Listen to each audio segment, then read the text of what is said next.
been a huge part of this year. Like, it's just been so challenging, like being active and playing 4 games and then not, and like not feeling the best, and then like frustrated of like how hard I worked in the off season, and then like all I do is rehab and like continue to do this process and just like try to trust that the best I can. And obviously there's really frustrating days. What happens when the WNBA's golden goose gets injured and the league acts like everything is perfectly fine? Caitlin Clark has just broken her silence in an interview with Subbird. This is the most detailed public conversation she's had about her injury struggles. For the first time, she spoke about the emotional toll of being thrown into Game 30 without proper preparation and how that experience shifted her perspective on what her injured teammates had been going through all along. She shared the mental challenge of watching from the sidelines as the league's viewership changed dramatically in her absence. The vulnerability she displays in this interview highlights both the personal cost and the uncomfortable truth of her value to the WNBA. Do you think the WNBA should change officiating or take stronger steps to protect players? Share your thoughts below.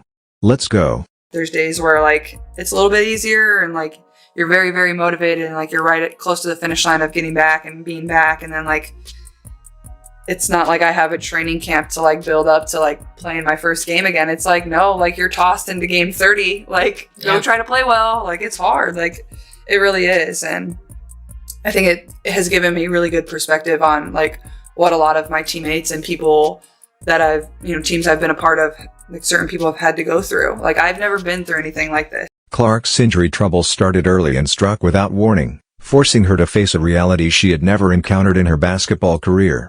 The left quad injury during preseason was only the beginning of what would turn into a season-defining challenge.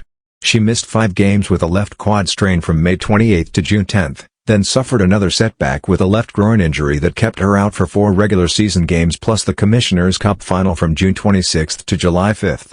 The right groin injury that has sidelined her since July 15 became the final straw in a stop-and-go season that tested her mental toughness more than any physical challenge she had ever faced. And I think that's probably why it's been so hard, because like I've never really dealt with injury, and that's probably been a challenge in itself, because like when I first like was feeling pain, like I didn't understand it. Like I didn't know. I was like, am I just tight? Like, am I just getting old? Do I need to hit a stretch? Do I need to get like a little rubbed out? Do I need some icy hot? Like what's going on here?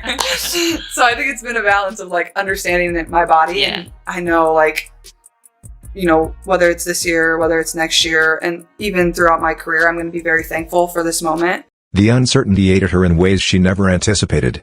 This is someone who never missed games in college, suddenly facing the harsh reality of professional basketball's physical demands. Clark captured the experience perfectly in her interview with Subbird. It's not like I have a training camp. You're tossed into Game 30. No usual ramp-ups. Just trust your body and hope it holds together when you step back on the court. The stop-and-go nature of her season became the most agonizing part of the entire ordeal. I think early on, with the first couple injuries, I was like, oh, like I need to get back. But I think like my mom texted me like after this last injury, and like they know how hard it's been on me, but my mom was like, you've taken so much time for everybody else. Like you have to take time for yourself now. So just trying to do that the best I can too. Her mother's emotional text struck differently during this struggle. You've taken so much time for everybody else. You need to take time for yourself now. Those words carried a weight Clark had never felt before. The pressure to return quickly was no longer just about basketball. It became about learning to put her own health above everyone else's expectations. This moment marked a turning point in how she saw her role and responsibilities. Viewership and ticket sales are like up across the WNBA, and then and they're also, when you don't play, there's a dip, like a substantial dip. So how do does it impact your patience? You know what I mean? Like you're coming back from this injury and you know this, everybody knows this, that when you play that changes. Yeah. I guess the better question is, how are you like managing it so it doesn't impact your patience? Meanwhile, the numbers expose the uncomfortable truth about her value to the league. The Fever clearly performed better when she was available, posting a stronger winning percentage with her on the floor, 8 wins and 5 losses, compared to their struggles without her, where they went 9 wins and 9 losses. Attendance dipped during her absences, and television ratings followed the same trend. The May 17 Sky Fever matchup drew around 2.5 million viewers, standing out as a WNBA viewership highlight, while later games without Clark and other stars averaged closer to 1.5 million on ABC. The team was left fighting for a playoff spot without their primary scorer and playmaker, and at times had only 9 players available due to injuries across the roster, as league rules restricted immediate hardship signings in certain windows. Definitely been hard. Yeah.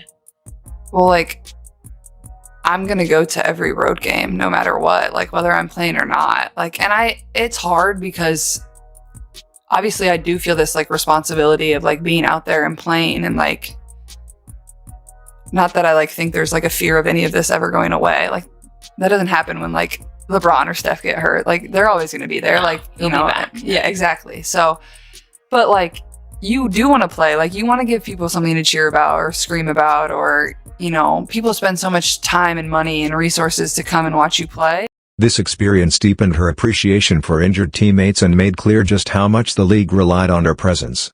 Without her explosive scoring and sharp court vision, the Fever's offense became predictable, and her teammates were forced to take on responsibilities they weren't fully prepared for.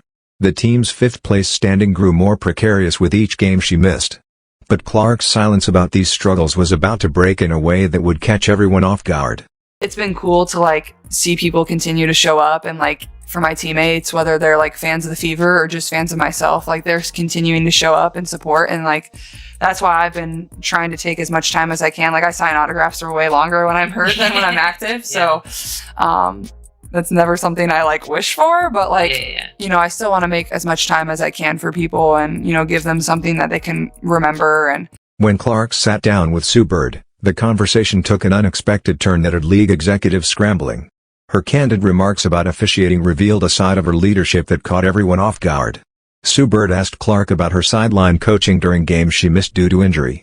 Clark's response was pure fire. She smiled and said she was more so coaching the refs before delivering the knockout punch. "I would make a good ref. I wouldn't miss a call." The words lingered in the air like a direct challenge to league headquarters. We've all seen you on the sideline, quote unquote, coaching. What do you think? more so coaching the refs. Yeah. I feel like I would be a really good ref though, from the side. Yeah. Like, I wouldn't miss a call. Backseat refing. I think the most challenging part of like all this, so obviously I have the first injury and I sit out 4 games, and then I come back and I play really well. Yeah. And I feel really good. And like, even this beginning of the year, like I played great. Like, I started the year really good. Like, I felt really great. Like, my numbers were great. I was shooting the ball well. And then I get hurt, and it's like, okay, like, you gotta get healthy, whatever. You're like, I'm gonna do whatever I can, you know, to get back to what I was doing and whatever, feel good. What was the biggest adjustment out of all of that? I think just how much I was getting pressured. Like, it was just like constant full court. And also, I think as the season went on, like, that chilled out as much. Like, it's hard to like want to do that an entire season. Like, teams like, you don't want to pick up 94 feet the entire season. Like, that's just hard. Back on your rookie year, it's, you know, everybody's picking you up full court, trying to tire you out. For sure. Not let you get anything easy. They're physical with you. They're pushing you right. Everyone knows you like to go left. So now teams you already talked about in college, they didn't really do that as much. You're getting trapped. All the things. So I think that's been like the hardest part, is just been like the stop and go of everything. Like, and also like with the type of injuries that I've dealt with, like there's no real,